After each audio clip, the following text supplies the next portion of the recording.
तो very very good morning to all of my friend and sisters. SSC GD भर्ती 2024 इसका notification भी आ चुका है।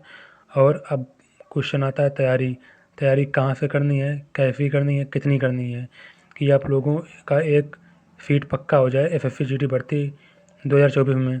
इस टाइम पर आपकी छोटी सी गलती आपको सिलेक्शन की दौड़ से बाहर कर सकती है और आपको बाद में पछताना पड़ सकता है। ओके, तो पहले मैं बताना चाहता हूँ कि मेरा एसएससी जीडी 2022 में 138 नंबर था और एसएससी जीडी 2023 में 148 नंबर है। और मेरा फिजिकल भी 3 तारीख को है। वो बात अलग है कि मैं फिजिकल देने ही ना जाऊँ। तो दोस्तों, अब बात करते हैं कि आपको तैयारी कहाँ से करनी है, कैसी करनी है और किस तरीके से करनी है, ताकि आप लोग बहुत कम समय में आप लोग स्मार्ट स्टडी करके एक सीट आराम से पक्की कर लो। क्योंकि ये ज़माना स्मार्ट स्टडी का है। ओके, क्योंकि कंटेंट इतना है कि आप लोग पढ़ते पढ़ते थक जाओगे, लेकिन कंटेंट की कमी नहीं पड़ेगी। लेकिन कंटेंट कौन सा पढ़ना है और कहाँ से पढ़ना है, ये इंपॉर्टेंट करता है। ओके, तो हम बात करेंगे कि अगर देखो, दो कैटेगरी के लड़के होते हैं। एक होता है फ्रेशर, जिसने अभी कंपटीशन की तैयारी चालू ही नहीं की है, और एक होता है ऐसा जिसने थोड़ा बहुत अभी कंपटीशन का पढ़ा है लेकिन थोड़ा वो कम ज्ञान उसको। ओके, तो हम दोनों कैटेगरी की बात करेंगे। ओके, तो पहले हम लोग देखेंगे कि वो कैंडिडेट जिसने अभी तक कंपटीशन का की तैयारी ही नहीं की है, बिल्कुल फील्ड में नया नया आया है, उसको इस टाइम पर क्या करना चाहिए ताकि वो आराम से जीडी की एक सीट ले सके। ओके, तो उसके लिए मैं आपको सजेस्ट करूँगा कि आप लोग पहले अपना सिलेबस को पूरा करिए। ओके, सिलेबस को पूरा करिए। और सिलेबस पूरा कहाँ से करना है, ये आप लोग कोई भी पैड कोर्स खरीद सकते हो। ओके, पैड कोर्स ऐसा होना चाहिए जो बहुत कम समय में आपका क्लियर हो जाए, उसका कंटेंट अच्छा हो। ओके, तो आप लोग अपना पैड कोर्स कोई ख़रीद लीजिए। पहले अपना बेस मजबूत करिए। पहले आप लोग पढ़िए, तो आप पूरा पहले रीजनिंग पढ़िए, मैथ पढ़िए, हिंदी पढ़िए।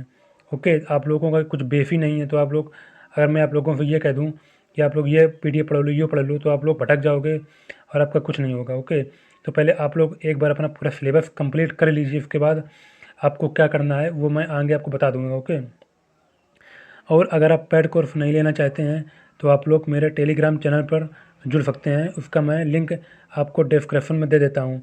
वहाँ पर मैं आपको पूरा पेड कोर्स बहुत छोटे समय में, बहुत कम पेड कोर्स, यानी कि पूरा पेड कोर्स है जो मैंने शॉर्ट वीडियो करके पूरा बना दिया। ओके, तो आप लोगों को पूरा फ्री पेड कोर्स मिल जाएगा और आराम से उसको पढ़िए। आराम से अपनी 3 4 5 महीने में अपना सिलेबस कंप्लीट करिए। उसके बाद आराम से अपना प्रैक्टिस के द्वारा आप लोग इजली इस पर आ सकते हो। ओके, और मेरा वीडियो आप लोग फॉलो करते रहें। अब बात करते हैं कि जो लोग थोड़ा पहले पढ़ चुके हैं, यानी कि जिन्होंने पहले अपना कोर्स क्लियर कर चुका है लेकिन उनका एसएससी जीडी से 5 नंबर से, 10 नंबर से, 20 नंबर से सिलेक्शन चूक गया है, उनको क्या करना चाहिए। क्योंकि उनके लिए ये बहुत ख़राब बात होती है कि आपकी पूरा तैयारी अच्छी हो और आपने पूरा कोर्स भी कंप्लीट कर लिया हो, फिर भी आपका सिलेक्शन ना हो। तो उसके कैसे क्या करना है, उसके लिए क्या स्ट्रेटेजी होनी चाहिए, तो मैं इसके लिए आपको बताना चाहता हूँ। आप लोगों को पहले क्या करना है, देखो, जैसा कि आप जानते हो कि जीडी में 160 क्वेश्चन आते हैं। ओके, 160 नंबर का कुछ पेपर होता है।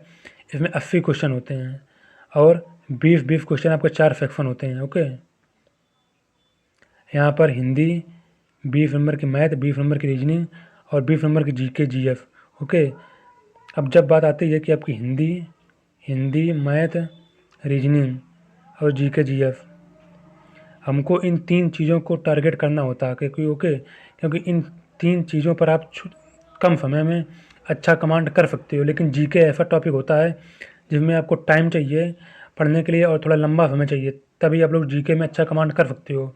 लेकिन जो आपके हिंदी और मैथ रीजनिंग होता है, इसमें हम लोग बहुत अच्छा कमांड बहुत कम समय में कर सकते हो। ओके, तो हमारा जो नंबर लाने का जो मेन पर्पज़ होता है ताकि आपके नंबर ज़्यादा आ सकें, वो इनकी बदौलत ही होते हैं, हिंदी, मैथ, रीजनिंग की बदौलत। ओके, तो मैं आपको बताना चाहता हूँ आपको हिंदी, मैथ, रीजनिंग कहाँ से, कैसे, अब क्या करना है, इसको कहाँ से पढ़ना है, ताकि आप लोग हिंदी में 18 से 19 नंबर, मैथ में आप लोग 18 से 19 नंबर और रीजनिंग में आप लोग 18 से 19 नंबर ला सको। ओके, अगर आप लोगों ने मेरे बताए गए रास्ते को चुन लिया और उसको फॉलो कर लिया तो मैं गारंटी देता हूँ कि आपकी दुनिया की कोई भी ताकत आपका जीडी में सिलेक्शन नहीं रोक पाएगी। ओके, तो पहले हम लोग बात करेंगे हिंदी के बारे में। हिंदी में आपको कहाँ से पढ़ना है। देखो, हिंदी में आपको, देखो, एसएससी जीडी के एग्ज़ाम में आपका जो 80% आपका पोर्शन होता है वो होता है वोकैब का। ओके, 20 क्वेश्चन में 15 क्वेश्चन आपके वोकैब के आते हैं और 5 क्वेश्चन आपके ग्रामर के आते हैं। ओके, ये आप लोगों ने एग्ज़ाम दे के देख ही लिया होगा। तो आपको वोकैब के लिए क्या करना, आपको वोकैब के लिए एक आदित्य पब्लिकेशन की बुक आती है, आदित्य पब्लिकेशन की बुक आती है। ओके, हालांकि इसमें कुछ गलतियां किताब में हैं, लेकिन इसकी जो वोकैब बहुत टाप की दी गई। ओके, तो आप लोग इसकी वोकैब को अच्छे से तैयार कर लीजिए। ओके, आपको ग्रामर इसके नहीं पढ़ना है। ओके, आपको केवल इससे वो कैब पढ़ना है, केवल ओनली वो कैब। ओके, और ग्रामर के लिए मैं अपने टेलीग्राम चैनल पर पूरी PDF मैंने डाल दी है, तो वहाँ पर आप लोग जाकर उस PDF से केवल ग्रामर का पोर्शन पढ़ सकते हो और उसकी वोकैब छोड़ सकते हो। ओके, तो आपको आदित्य से वोकैब करना है और आपको ग्रामर मेरी टेलीग्राम चैनल पर PDF पड़ी हुई, इससे आपको केवल ग्रामर करना है। अगर आपने इतना कर लिया और 2-3 बार रिवीजन कर दिया तो आपका बिल्कुल हिंदी में 18 से 19 नंबर कोई रोक नहीं पाएगा। ओके, ये मेरी गारंटी है। अब बात करते हैं मैथ के बारे में।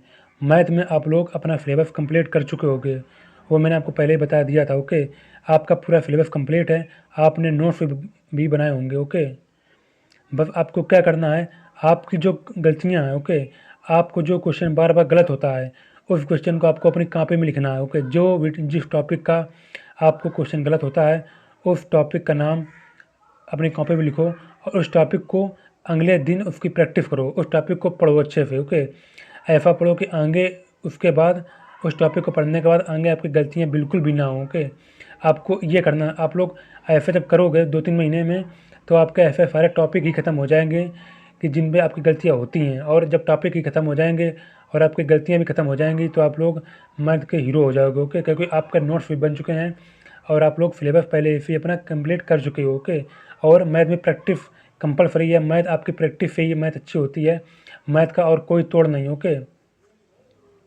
तो आप प्रैक्टिस के लिए आप लोग जो आपका जो प्रैक्टिस फिट होता है आप लोग कहीं भी जाकर दे सकते हैं, ऑनलाइन मॉक टेस्ट दे सकते हैं।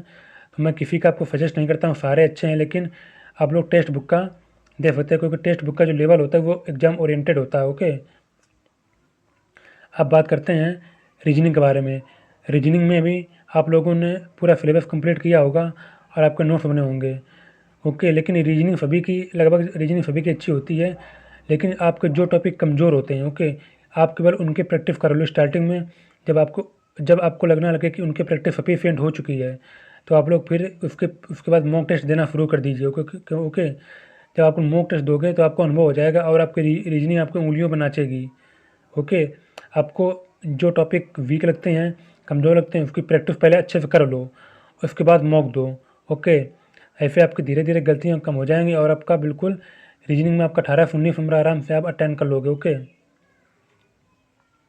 अब बात करते हैं जो सबसे इम्पोर्टेंट वो चैप्टर यानी टॉपिक है, वो होता है जीके और जीएफ।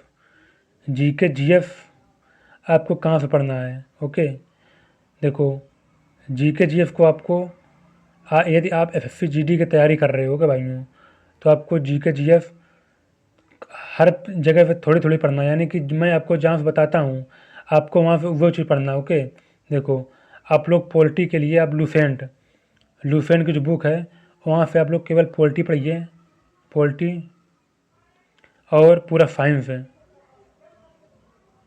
आप लोग वहाँ से लूसेंट के बुक से पूरा पॉलिटी और साइंस पढ़िए, उसके अलावा आपको लूसेंट के बुक से कुछ भी नहीं पढ़ना है, और आप कुछ पढ़ते हो तो उसके जिम्मेदार आप लोग स्वयं होगे। ओके, जो मैंने बताया आप लोग केवल लूसेंट की बुक से पॉलिटी पढ़िए और साइंस पढ़िए। ओके, स्टैटिक जीके के लिए मैं अपने टेलीग्राम चैनल पर पूरा स्टैटिक जीके को मैंने पोर्शन डाल दूंगा, उसको वहाँ पर आप लोग जाकर पूरा स्टैटिक जीके जितना मैं वीडियो आपको डालता हूँ, ओके, वहाँ पर जाकर आप लोग पूरा अच्छे से निपटा डालिए उसको। स्टैटिक जीके में मैं गारंटी लेता हूँ आपका क्वेश्चन कभी बाहर नहीं जाएगा। ओके, स्टैटिक जीके, क्योंकि आपको जीडी में 20 क्वेश्चन में 6-7-8-9 क्वेश्चन आपके स्टैटिक जीके की होते हैं। ओके, और हिस्ट्री और ज्योग्राफी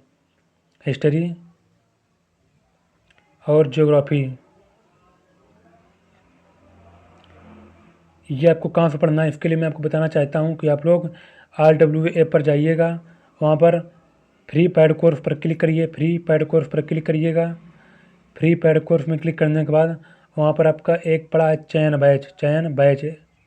ओके, तो चयन बैच के अंदर जाइएगा और पूरा आप लोग हिस्ट्री और ज्योग्राफी का पूरा एकदम PDF पड़ा हुआ है और PDF के साथ वीडियो भी है। आपको PDF में जहाँ समझ में नहीं आता है आप लोग वीडियो को खोलकर उसको देख सकते हैं। ओके, तो वहाँ पर आपकी हिस्ट्री और ज्योग्राफी अच्छे से तैयार हो जाएगी। और अभी मैंने वीडियो में आपको जो कुछ बताया, अगर आपने इतना कर लिया तो भाई मैं गारंटी देता हूँ कि आपके GD में 145 प्लस नंबर दुनिया की कोई ताकत नहीं रोक पाएगी। ओके भाइयों, ओके, क्योंकि आपको मैं बता वही रहा हूँ जो मैंने खुद ही किया है और मैं खुद ही करता हूँ। ओके, तभी आपको मैं बता रहा हूँ। और अगर आपको वीडियो को लेकर कोई भी डाउट हो तो आप लोग कमेंट में जाइएगा, वहाँ पर अपना डाउट लिख दीजिएगा और मैं आपका डाउट क्लियर कर दूँगा। और अगर आप लोग मेरे टेलीग्राम चैनल पर नहीं जुड़े हैं तो आप लोग डिस्क्रिप्शन में लिंक है, वहाँ पर जाकर जुड़ सकते हो। ओके, तो भाइयों चलते हैं, मिलते हैं नेक्स्ट वीडियो में। तब तक के लिए टाटा, जय हिंद, गुड बाय।